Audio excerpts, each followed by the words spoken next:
Hang on guys, I'm Matt Lauder, a full-time landscape aerial and surf photographer here in Australia, and I'm going to show you how I put together this image, which is a concept called shutter blending. We're going to go through the in-the-field shoot, into Photoshop, putting the images together and producing a high-resolution print file at the end.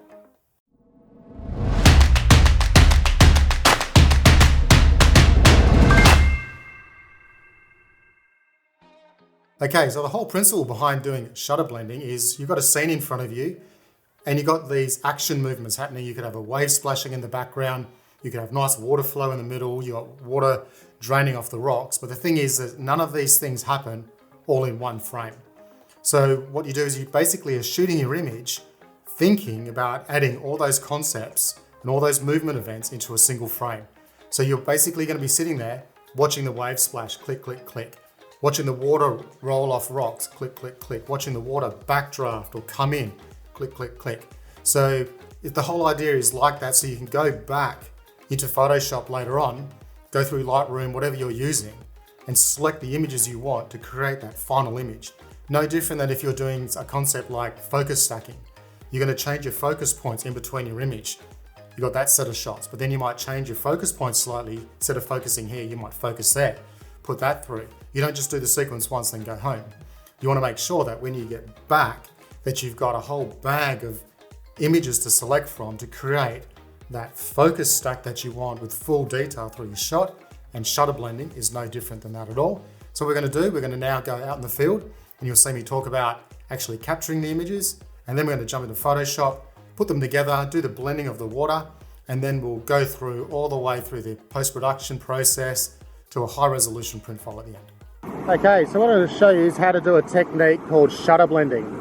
So I've got this nice sort of composition here.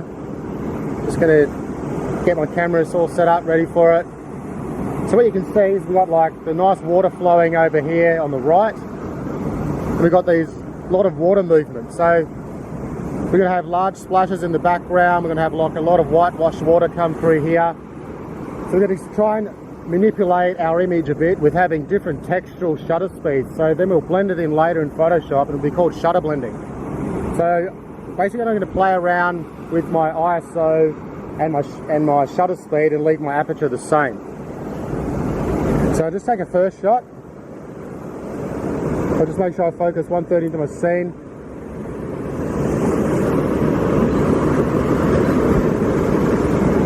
Autofocus back to manual. And just have a look at the sort of texture I got here, and they're like, it's not that great. There's a lot of white foam. As you can see, that's sort of like really unattractive. So I'm just going to wait for the right sort of water to come through when it starts to backdraft out, like now.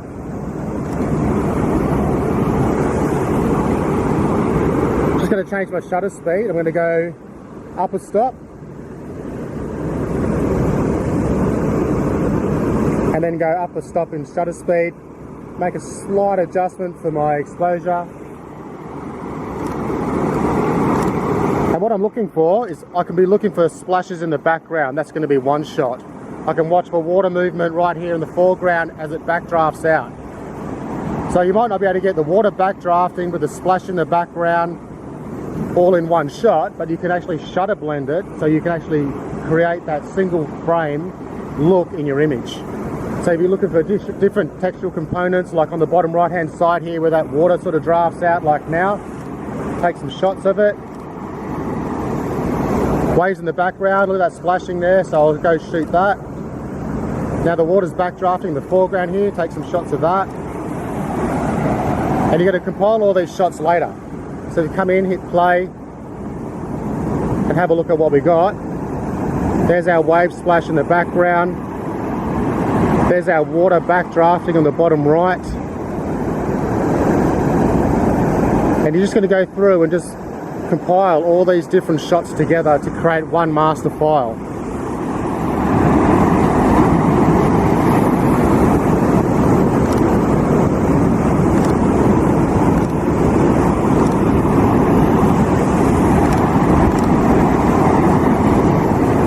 So you can speed up your shutter speed because you might be able to get a sharper water wave splash in the background. Or you might slow your shutter speed down so you get more water movement here. So I can come back in to 50.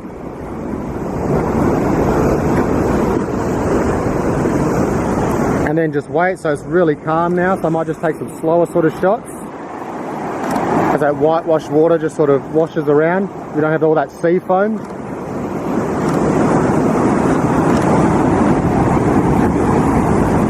Now it's coming in a fair bit more, so you might wait for it to all splash through. And now I'll take these shots down here to the bottom right. It's backdrafting out.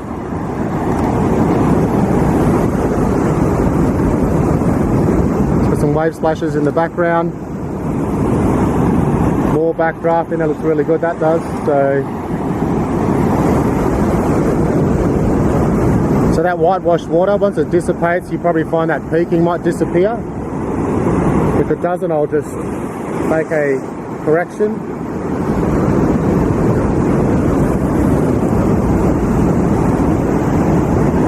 So that peaking is a JPEG preview, so I'm not going to worry about that in regards to my raw file that I got.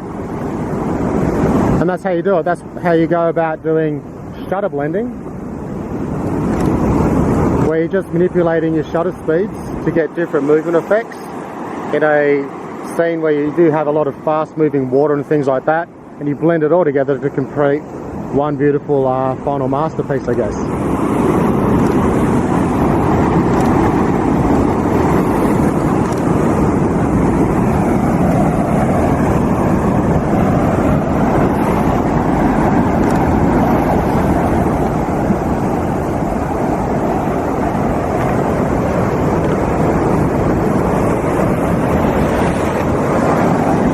So now we're going to head back and we're going to go into Photoshop and we're going to sort through our images, and then we're going to shutter blend them all together into one final shot. Right guys, so here we are in Adobe Bridge, and these are all the shots that we took with the shutter blending. So what I do is I just go through and I basically come in and I'm just looking for any kind of textual component within the shot that I like. So with this shot I like the water flowing off the rocks here, so I just hit Command 1 and just star rank the shots that I like. And it just comes through, you're just looking for aspects like that looks nice with the rocks. So I can go Command 1 on that. You just come through, I've got this for the splash in the background. Again, like that's what shutter blending is all about, is you're just shooting images. So that sort of water flow looks good, but I've selected these ones. That one for like the rocks. You just come through and you can see the shots. As you can see, like with the raw files here, that when you saw on the back of the screen the clipping, because that's a JPEG preview, when you come to understanding your camera and you know how your images come out, you know that like with that 1/3 stop adjustment, you're not introducing clipping into your shot at all. So I've picked that one and I've picked this one here. So this one here is probably like for the water flow. So you just pick a water flow shots. Obviously that's not great at all. Yeah, so we're just going to select all these ones. Just hold down the Command key and click on all these ones. Or what I can do is I can just basically come in just to save processing. Just double click one. Just open up in the Camera Raw. Come in, I'll just do my standard adjustments, remove chromic aberration. I set my lens profile because I shoot with a Metabones adapter with a Canon lens on my Sony. Come in, I'm just going to change my white balance. Slightly warmer. Because I shoot auto white balance, it will change the white balance on all of them. So I don't get a white balance shift in the shots. Not that it would really matter too much with this because we're blending, but if you're doing a panoramic, it would. Open up shadows, close down some highlights. Bit of dehaze. I'll come into my color mixer and I'll just want to brighten up the blues a bit. Because as we process and add contrast, it's going to darken them down anyway. That's basically it. So I'm just going to hit done. I'm going to come back into Adobe Bridge. I'm just going to come in on this one, right click, develop settings, copy settings, then I'm going to click on all the other ones that we've got. Right click, develop settings, paste settings. Click OK. It'll apply to all of them.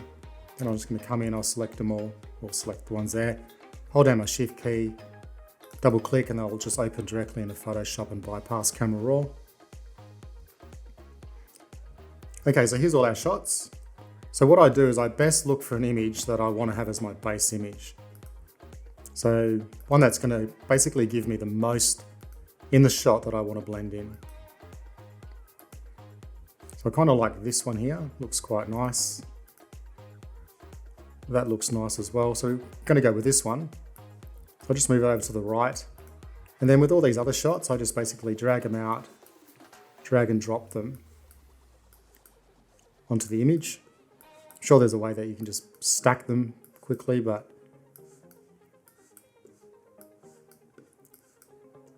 so then I just turn all the eyeballs off and I look at my base shot and I come through and I just basically just going to have a look. Now I'm just going to see if I can find an image that's got a better water flow. So I can come back into Adobe Bridge, look through my shots and see if I can find something that has maybe a better water characteristic. Like that looks quite nice. So I'm just going to come in, right click on that, develop settings, paste settings again. Shift key, double click, and just open it back in Photoshop. Drag it out, Shift key, drag and drop. Just going to pull that down. So now I'm just going to work on working this through. So we're going to be blending in our shutter images. So see how you got a exposure difference between this? Because the sun's rising, we're adding more brightness into the scene. So what I'm going to do is I'm just going to come down quickly and just add a curve to this. I'm going to hold down my Option key and make it a clipping mask. So it only applies to that image. And I'm just going to come up and just kind of match the luminosity value of the shot underneath as best I can.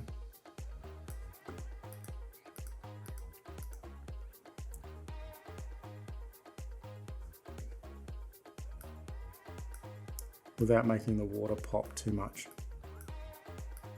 It's mostly just shadows I'm worried about. Right, so let's leave it at that.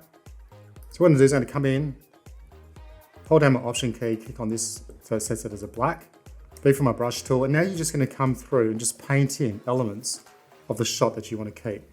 So I'm going to paint at 100% and just come through and just add them in. So when it trails off into there, that's when you can set your opacity to 50. Just hitting 5 on your keyboard and it'll change it up here in your opacity. And then you're just looking for just to smooth out the blend. And if you don't like it, you can just get rid of the layer.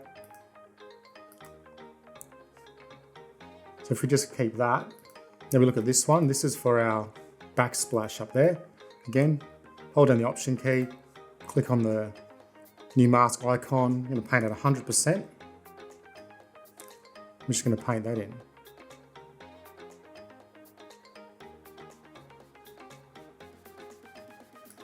So we got that.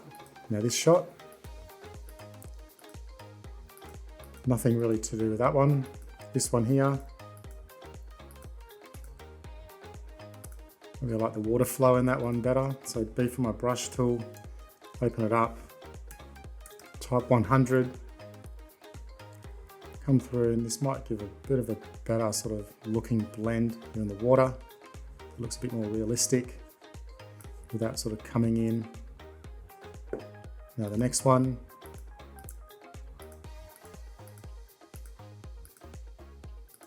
Probably like that as a splash better. Again, we've got that tonal range difference. So what I'm going to do is I'm just going to come in again, curve, clipping mask, and then just toggle between the two and just sort of brighten up the image.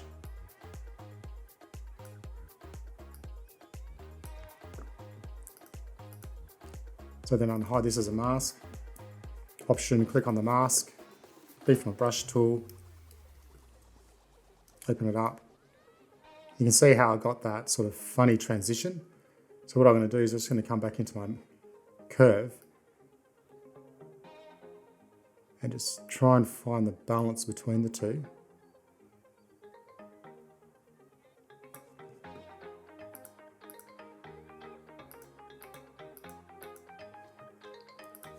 I'm going to zoom in. beef my brush tool again. So I've painted that in as like, at like 100%. So I'm just gonna paint to 50 and come in and just smooth out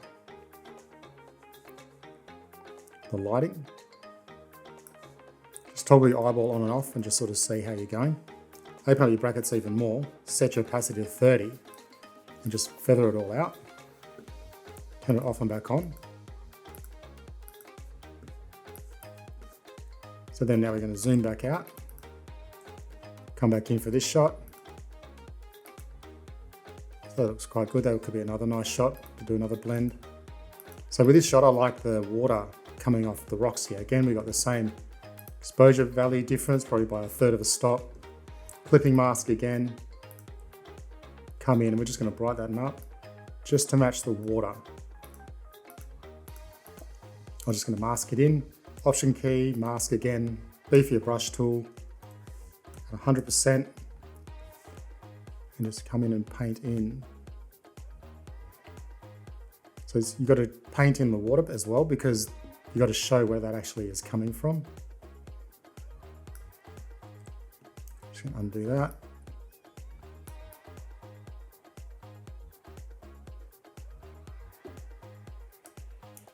And zoom in. Beef your brush tool, reduce it down, toggle between black and white on your mask there.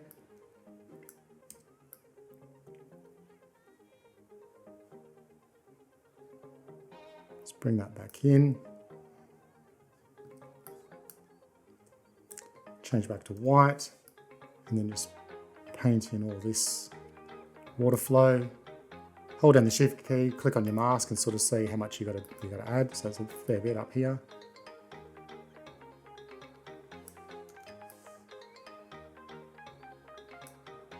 Show where the water's leading off.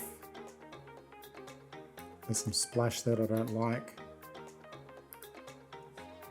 If your brush tool, come in, feather it out, change back to black, reduce your opacity,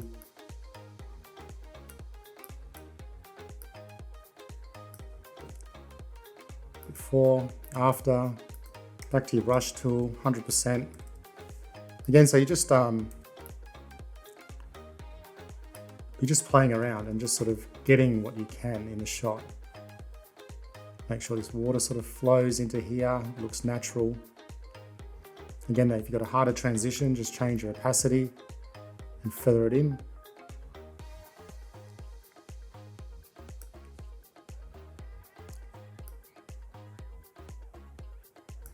Like that. Back to black. Back to white.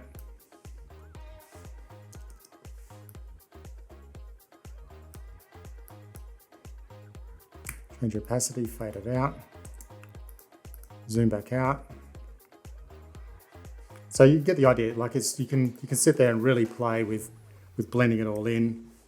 It's just a process of just making everything look really natural.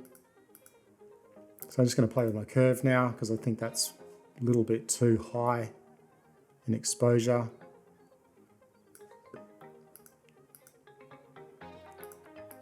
So it looks like it all seamlessly just goes in with the shot. I don't like how it's going in here.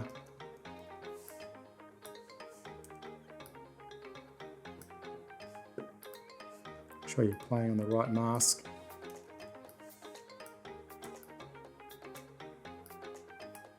Just feather it out a bit. And that's basically how you do shutter blending. So that's what we had, and that's what we got.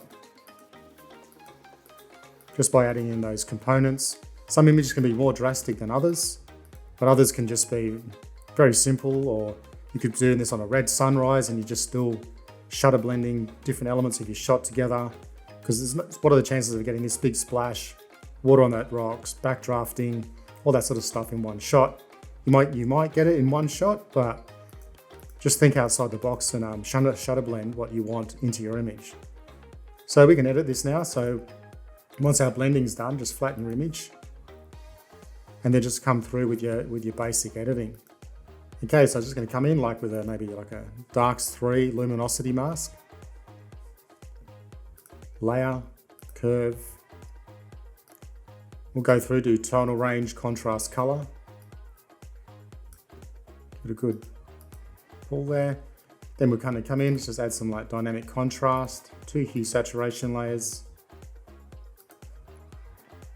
Set the bottom one to color dodge, top one to color burn.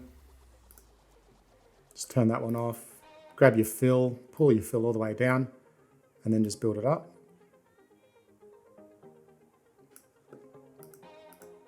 Come in with your color dodge, again, same thing, pull your fill to 0, then just build it up.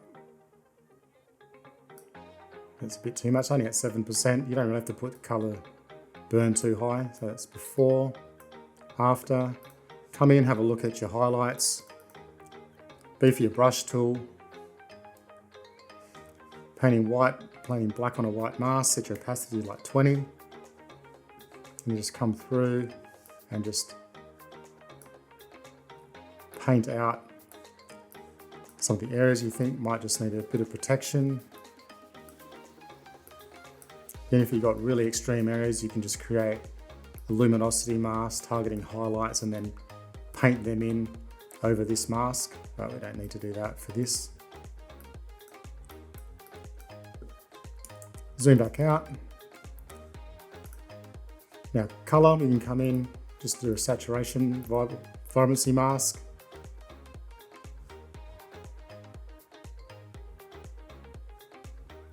Put that on a hue saturation layer. Build it up a little bit. So bring it up a bit higher. Come in to the master colors, come into yellow. A bit more yellow. A bit more red. So again, before, after. You're just working on it. So next thing you know, I'll do is probably some dodge and burn in here. So what I want to do is I want to actually burn or dodge some color through here. So I'm going to come down, selective color, come into my mask, color range, and I'm going to make a really detailed mask here. So I'm going to pick that color. You can see the selection there.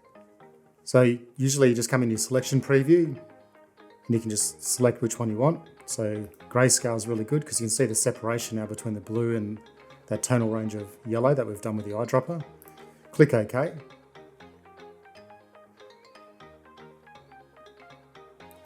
And then with that mask selected, hold down your Option key, click on it, Command L for levels, and you can refine this mask even further. Darken blacks, brighten up the white. Don't crunch it too hard though. So that's a good separations, click OK. So now what we're going to do is we're going to create a dodge and burn layer. So go layer, new layer. This is a really good action to make. This is a really good thing to make as an action. Come in, soft light, fill with 50% grey, click OK.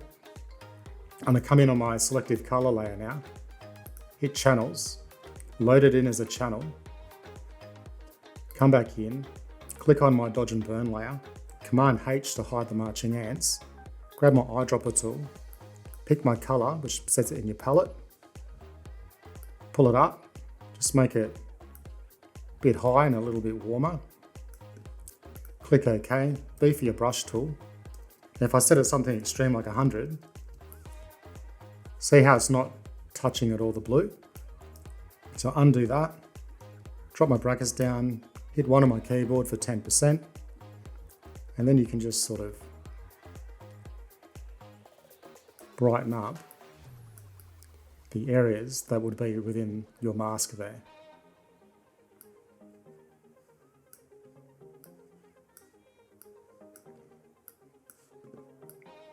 Then what I like to do is I like to add a curve onto my dodge and burn layer. Because your mask is already selected and it's active, come in, curves, it'll apply the mask already. Add it as a clipping mask, so it only adjusts that layer underneath. And then just add some contrast to the yellow that you've just applied. And before, after. So you're just working on your image and just building it up slowly. So now I'm going to come in again, layer, new layer. Soft light, another dodge and burn layer. Forgot to add 50% grey, so just Soft light, 50% grey, click OK. Open up my brackets. Now just going to burn in some of the corners and some all the through here just so it darkens it down. Going to come in, select a darker colour, select like a dark brown. Click OK. At 10%, let's make it 20 and just come through. Again, you can just be as selective as you want. If you want to create masks for all this, you can just with that same method with selective colour. Just dragging people's eye. Now with up here, I'm just going to come in, grab another colour, come to your blue, like a dark blue,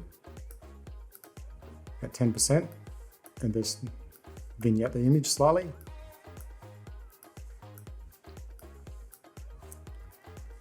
Now I'm going to come down, selective colour. So I'm going to pull back some of these whites. So I'm only going to target, like if I come in with a selective colour, come into the whites, you can see how if I pull it up, I want to protect the whites, but it loses that brightness in the sky, which I like. So I'm just going to pull the whites down. I'm going to double click on this and call it SC, so it's a selective colour layer. And I'm going to say water. Okay, Command I to invert that mask to hide it. B for my brush tool, D on my keyboard to set my default colours to black and white, and I'm going to paint at 100% white through here, and just give me that adjustment layer just on that area there. So you can see the mask there. So now I'm going to come down, selective colour again. I'm going to go SC Sky. Now with this adjustment layer, I'm just going to look at brightening up the sky. So I think it looks really nice having that brighter, just above the top there. Just find the point you're happy at. So that looks good. Water looks bad, that's all right. Command I again. Painting 100% on a black mask, and we just paint that in.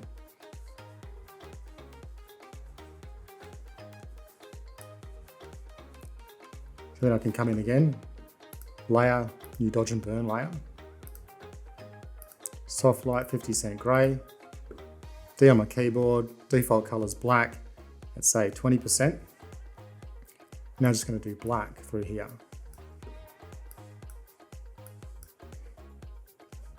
Might even change 10% and just won't add any extra colour in the sky, but we'll just sort of accentuate part of it. So that's before, that's after. And you can just keep playing. Like you can really just sit here and tweak. You could warm that up. Another dodge and burn layer with warmth. Come in and just make any other adjustments that you think that your image needs. But that's basically the shutter blend and the edit of it. All right guys, so that's the whole concept behind shutter blending. Again, like focus stacking, it's really all about making sure that you get the shots out in the field. So when you come back here, you've got a whole bag of different images that you can go through. You've tried different shutter speeds to try and get different movement effects within your shot. If you want a wave shot a little bit sharper, then increase your shutter speed, but increase it the same with your ISO, so your exposure kind of stays the same. You do have to do a few adjustments in the field, especially when you've got the sun rising and you want to try and make sure that your exposure stays the same, but also at the same time make sure your exposure is correct as well. But again, it is just a principle. Putting it together is really quite simple. It's just basically very simple black and white masking. Might have rushed through it a little bit there, but I don't want to sort of talk you through every single time I mask sort of thing. As you saw, like with using selective color and isolating the yellows in that headland there, and then loading the channel. So that's a very good editing tip as well when you really want to make refined edges to basically paint certain things in or out or darken them or add color. So that's basically it. I hope you liked the tutorial. Give us a like, subscribe to the channel. Got any questions, pop them down in the comments, and I'll see you in the next video.